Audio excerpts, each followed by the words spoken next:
The latest batch of Epstein files released by the Department of Justice hints at an interesting connection between Jeffrey Epstein and the social media platform 4chan, including its extremely controversial, divisive politics board. So, to talk about that, today I have with me journalist Ryan Broderick. He is behind the newsletter Garbage Day. He has spent years reporting on 4chan, the alt right online, and all sorts of people who appeared in the Epstein files. And just this weekend, he spent a lot of time digging through the newly released batch of Epstein files. Ryan, how's your mental health doing? Yeah, I if it's really hard not to say stuff right now that makes me sound like a complete and total maniac. But it does seem like a nefarious cabal of pedophiles and oligarchs trashed the internet and democracy in the 2010s so that we wouldn't pay attention to what they were doing. That is sort of the broadest view I have right now. Okay. So, for those who did not spend time on the internet at the height of 4chan's popularity, Ryan, could you just sort of explain, like, what is this social media platform and how does it tie into the alt right and like global politics more generally? Yeah, so it's long been accepted that the base of the global far right movement in the 2010s was this anonymous message board called 4chan, and 4chan has different sections. And one of the sections of 4chan that was most active with things like Gamergate, and then the 2016 Trump campaign, and then the kind of global takeover of politics, after that was the politically incorrect board, or POL poll. Poll was launched in 2011. And it's always been sort of a mystery as to why, because there were two boards before that that tried to do the same thing, basically like give people on 4chan a place to talk about politics. And the founder of 4chan, Christopher Poole, who also known as Moot, his username, had banned or kind of gotten rid of the two previous boards. And then a year later, he turns around and he creates Poll, and Poll goes on to take over the world. And so we've never totally known why. In fact, the two boards that were banned before Poll were banned for being racist. So, like, why would you ban those and then just make a new board to be super racist in? It doesn't make any sense. Right. And now, thanks to the Department of Justice's release of, thousands and thousands of Epstein emails, we have possibly a hint as to why Christopher Poole brought Poll back. Right. And so I first saw people talking about this on X, and it was literally like almost like a conspiracy board where it was screenshots of emails, lines going in every which direction, like timeline of 4chan. But basically, Epstein had a meeting set up with this guy on the day before he launched Paul, right? Yeah, so I want to be really careful, like not overstate things because Hmm. there's a lot we don't know. But what we can say is that in October of 2011, Epstein received an email from one of his associates, Boris Nikolic, who is a venture capitalist, was a former advisor for Bill Gates, sort of part of his larger network of people. Hmm. And it was just, they do this a lot in the emails. They'll just send each other Wikipedia articles. And so he sent him the Wikipedia article for Christopher Poole and said, you got to check this kid out. They then set up a meeting, and based on emails 4 days later, it does appear like Epstein met with Christopher Poole. Hmm. And then they spend like the next 4 months trying to meet with him again, and he keeps flaking on them. And there's like hundreds of emails of them like begging him to answer his email. So it seems like he ghosted them or flaked on them, or he's not known as being a particularly easy person to deal with. So like even the Epstein network had issues, I guess. But right after, like a day after he meets with Epstein, he launches the politically incorrect board. Now, we can't definitively say that Yeah. Epstein told him, hey, you should make this like giant community for the international far right. And we can't say that Epstein was an active 4chan user. What we can say, though, is that Epstein was sending 4chan links around, including a link to pornography based on the video game Five Nights at Freddy's, which Yes. he sent to a girlfriend of his in 2017. So we can say, here's what we can say. We can say that Epstein met with Christopher Poole, the founder of 4chan. A day after they met, Christopher Poole created the message board that would inspire Gamergate and the far right takeover of the planet. And we can also say that Epstein was at least reading 4chan up until 2017. The detail in your piece about this, about Five Nights at Freddy's, as soon as I read it, I was like, great, I'm gonna be thinking about this for the rest of my life. I like screenshotted that, was sending it to people. I was like, this is so disturbing, in part because it's just so like, it's such a banal thing that you could Yes. come across on the internet. The fact that it is something that Jeffrey Epstein was looking at and sending to someone, just again, it's just like this very surreal, deeply internet lore associated guy. And another thing that I thought was interesting is, and you mentioned this in your piece, is with his correspondences with Peter Thiel. We Yes. see Epstein fantasizing about this like far right takeover as well as collapse of the current global order. Like Brexit is just the beginning, is something that he said to him. I'm curious how you see like 4chan aligning with this broader vision for the future that he seemed to have.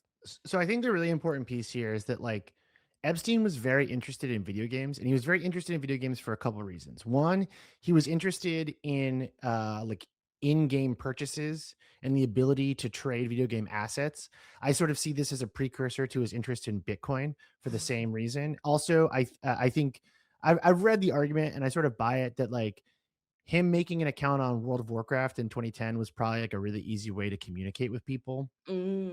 an untraceable way maybe to communicate. But he was very interested in digital assets. And so he is exploring different video games. He's clearly in the sort of video game subcultures to some degree. This is how he starts to have run-ins very early with Steve Bannon's gold farming operation, which people don't really remember. That Steve Bannon got his start running a company that farmed gold in World of Warcraft. So Epstein is like part of this world. Mhm. When he meets Peter Thiel in the middle of the 2010s, they are very interested in these ideas. How do you dismantle democracy?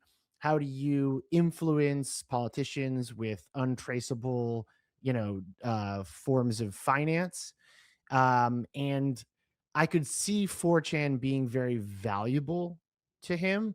We don't have, we don't have evidence that Epstein was like running operations on 4chan. We can't really Right, say that I've seen people go so far as to be like, Epstein did Gamergate. And it's like, no, right. like I'm fairly certain Gamergate would have happened with or without Epstein.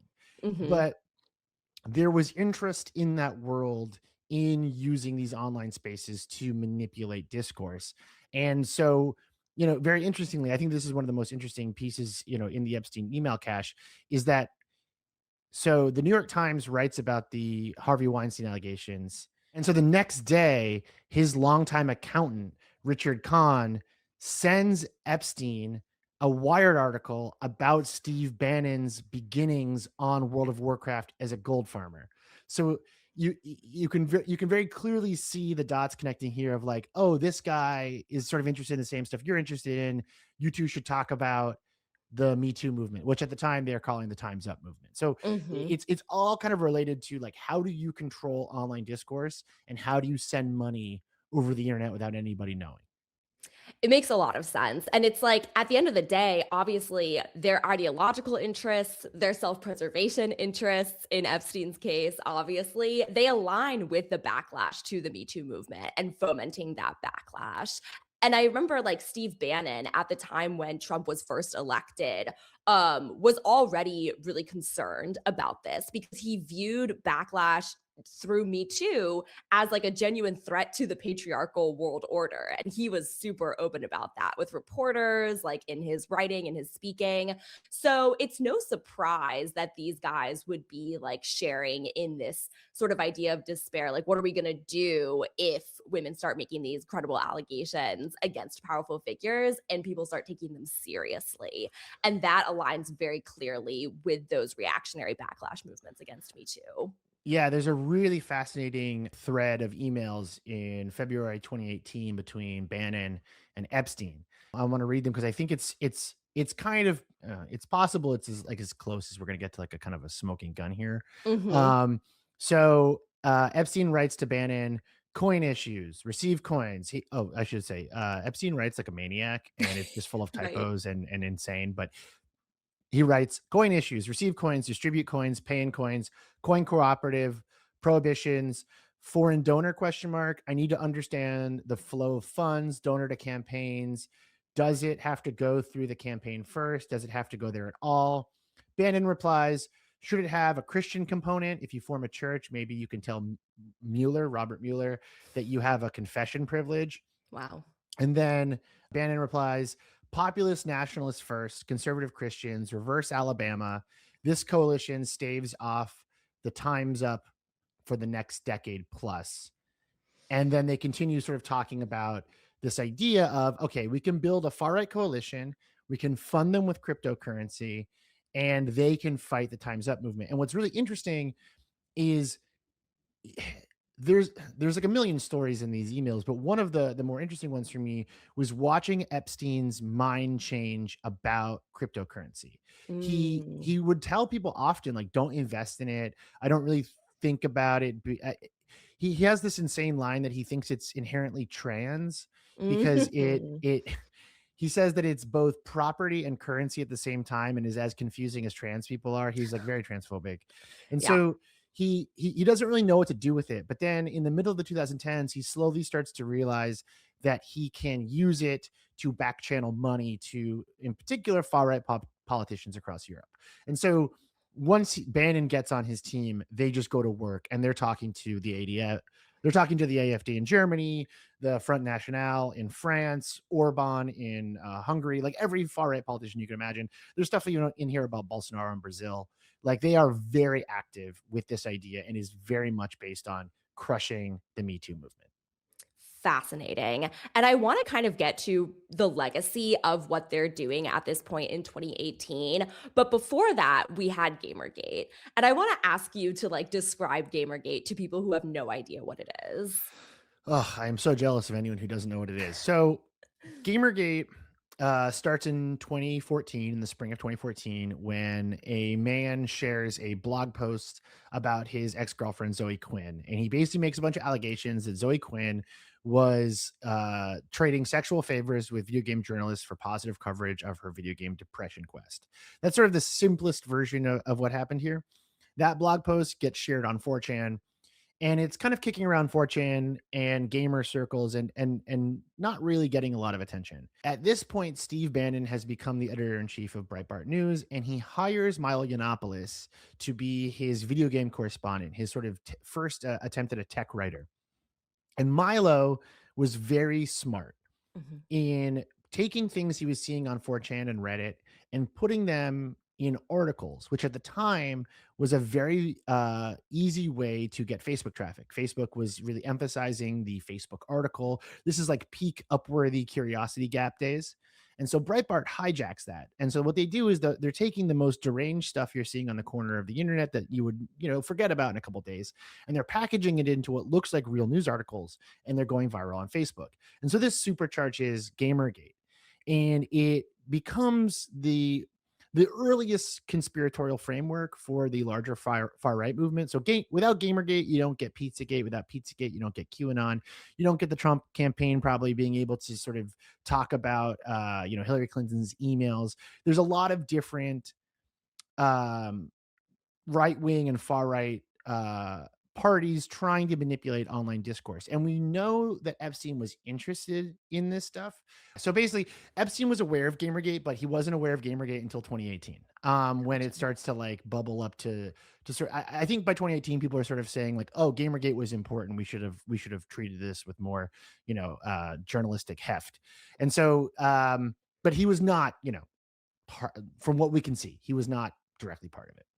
That makes sense because it seems to be that particularly when you get to 2018, we've now seen the hashtag Me Too movement really foment a lot of backlash. We've seen the allegation against Harvey Weinstein. We've seen the allegations of against a lot of like powerful men in Hollywood, against a lot of politicians. Like a lot of these allegations have now breached the public consciousness.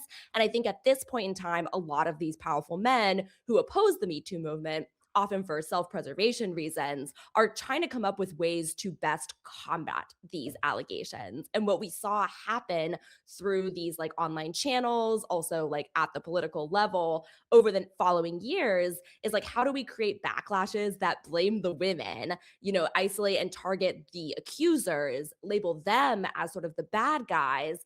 And how do we rely on the internet and our sort of like pseudo journalistic network of alt-right agitators to do that? And that is what we then see happen in Depp v. Heard. That is what we then see happen right now with the Blake Lively case. And interestingly enough, a lot of the same people who were involved in this, Steve Bannon is one of them, like they have left long legacies of just like personnel that extend into all these other areas. And that strategy of using spaces like 4chan, integrating it into like mainstream news articles and pushing them on people through algorithms, that strategy is very much still in effect today. So it's like there's a whole, you can draw a straight line between like some of what was happening in these emails and then some of the strategies that are in effect right now. Yeah, I think that's exactly right. Like Gamergate is a test drive for everything that happens later. I also think like Gamergate in a lot of ways, Me Too probably happens the same way without Gamergate, but it definitely shaped, I think, the way Me Too was processed. And it's not like the complicated thing about Epstein's operation is like he had a hand in a million cookie jars. So not only is he trying to break up the Me Too movement politically, there's a whole other tranche of emails between him and Peggy Siegel, Mhm. the Hollywood publicist. So we don't really know. We're only seeing the tip of the iceberg. We're seeing like emails from like his texts and like his vacation email. We don't really know the extent of his influence network, but we know that he was very singularly focused in the last years of his life on making sure that uh, women could not speak up about sexual abuse. That was like Really. because the Weinstein article in the Times seemed to really scare them. Like Mm. his whole demeanor kind of shifts actually in a way. I might be kind of putting too much editorial slant on how much I read, but to me, he's writing and he's acting very differently. I Yeah. would say. Yeah, that's super, super interesting. And like the Hollywood publicist component of this is actually so fascinating to me because another person who shows up in here is Matthew Hiltzik. And Matthew Hiltzik is still a Hollywood publicist representing tons of people, like even Mr. Beast to this day. And he previously represented Weinstein. He represented Weinstein in sort of the back and forth leading up to the bombshell New York Times article. He has his own PR firm, Hiltzik Strategies, where some other people who show up in the Epstein files like sort of be caught, like learn the ropes of publicity. And there's a particular exchange with Noam Chomsky, the famous linguist and philosopher, where he's outlining like how he would Yes, defend Epstein, and he's sending this to Matthew Hiltzik. And interestingly enough, a publicist by the name of Melissa Nathan worked at Hiltzik Strategies and went on to create her own publicity firm, the Agency Group. She's the one who represents Justin Baldoni in the Blake Lively, of and course. Blake Lively is also suing Melissa. And today, or like today or yesterday, within the past couple of days, Melissa Nathan, she's in the Epstein files. Like her name is on one of these chains. She denied having involvement through a statement that was given exclusively to anti Blake Lively YouTubers who live streamed that yesterday. So it's like Unbelievable. you can see how all of the same machinations and strategies that were employed during Gamergate, that were employed during, Depp v. Heard, it's all kind of like the same playbook being utilized over and over and over again. And this is something that while Epstein didn't come up with, he's not like the progenitor of all of these strategies. He's just someone who had a lot of vested interest in seeing this kind of stuff come to fruition and ultimately seeing it work to like silence women. And there's obviously we know why Epstein wanted to silence women. Yeah, I mean, one of the useful documents I found for sort of understanding Epstein's operation was a diary from one of his victims that was included, and it's extremely heavy reading. It's one of the most upsetting things I've read in my entire life. But it has a line in there that I can't really shake, and I do think it offers a useful framework for understanding how this all worked. And the line I just pulled it up here is, unlike drugs, a child's body can be sold over and over. Ugh. And I think that there is something. It's one of those things that really oriented me in this world, which is like they are using the trafficking of young girls as a currency, as a product, as a service, and that is built uh with you know a machinery of PR people and consultants and politicians that are allowing this to happen. And Me Too was extremely dangerous for this. Like, it was, if abusers, can feel comfortable speaking out, the whole thing crumbles. And Mhm. so, Epstein, at the heart of it, is this prolific pedophile who has been able to build this massive network with the world's most powerful and influential people. The whole thing comes crumbling down if these girls can speak out. Mhm. And it does require just like a truly unfathomable amount of cooperation between law firms and PR agencies and every other facet of society you can imagine. Yeah, absolutely. I think that's exactly it. And you even see this happening with the release of the Epstein files right now, where it's like you look at who is being protected by the Department of Justice. They have redacted so many of the names of people who are being emailed by Epstein, who are emailing Epstein back.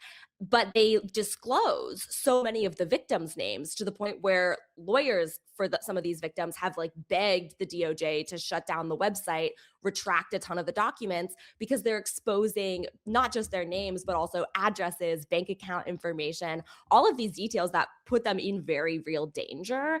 And at the same time, the DOJ has also released like tons of unredacted photos that are sexually explicit in nature, some featuring young women, some of them featuring girls. So it's like, even in the handling of the Epstein files now, you see how the perpetrators are protected and how like the victims are ultimately being systemically punished for coming forward, for working so hard to demand the release of these files. Yeah, it's very clear that they decided that they were willing to sacrifice some of his network. Yeah, Or they believe that those men could like withstand the storm. Like, Peter Thiel hasn't made a statement yet. I don't think he'll ever make a statement, but he is right. like heavily featured in those emails. Elon Musk, they don't seem to like Elon Musk. The only person they seem to like less than Elon Musk is Trump, but like he's in there a bunch too.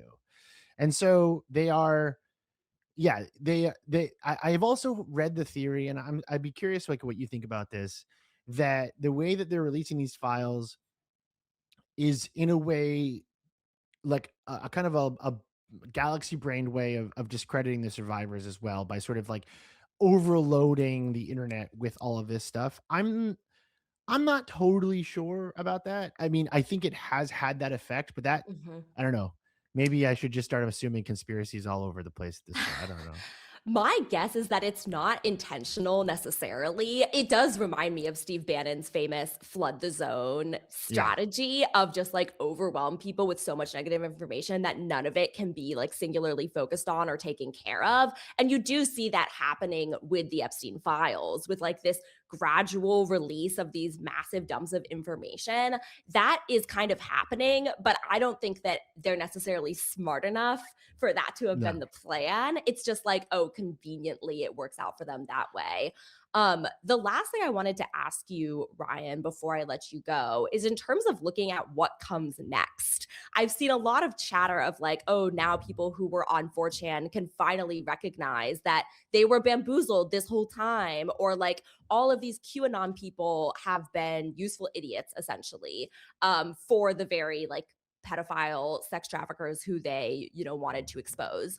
Do you think, but what I'm seeing is a lot of QAnon people are actually feasting on these documents. So I'm curious if you think we're going to see any shifts of like awareness around the alt right online, or if it's just going to continue like sort of moving ahead. Epstein did not invent 4chan culture. 4chan had existed for almost a decade before Epstein even knew about it. And he certainly didn't invent being like racist online. What we can say is that the international coalition of, white nationalists and men's rights activists and all the bad men on the internet have spent the better part of a decade working for, in some capacity, the political interests and economic interests of a shadowy cabal of pedophiles. I imagine that that is just too much for any of them to ever really reckon with. I can't. The only one who seems to be like, "Oh, my bad," is Marjorie Taylor Greene, who Yes. seems to be quite genuine about the fact that like she got duped. But everyone else is, I think, not really willing to admit that. I don't know what happens next with this because the scope and scale of it is so massive. And we still have only ever seen, a tiny iota of we're only seeing his vacation email and like a Right. few other sources. So I I'm hoping, I just did an interview with Representative Rokana, and I asked him, like, are you going to keep pushing on this? And they claim they are, and I hope there's more coming. But the DOJ is going to do everything in its power to sort of obfuscate what's in there. But um, at a certain point in a just world, there would be riots in the streets over what's in these emails. The entire global order would collapse for good reasons, which is Mhm. none of these people have our interests at heart, and they are all colluding with each other.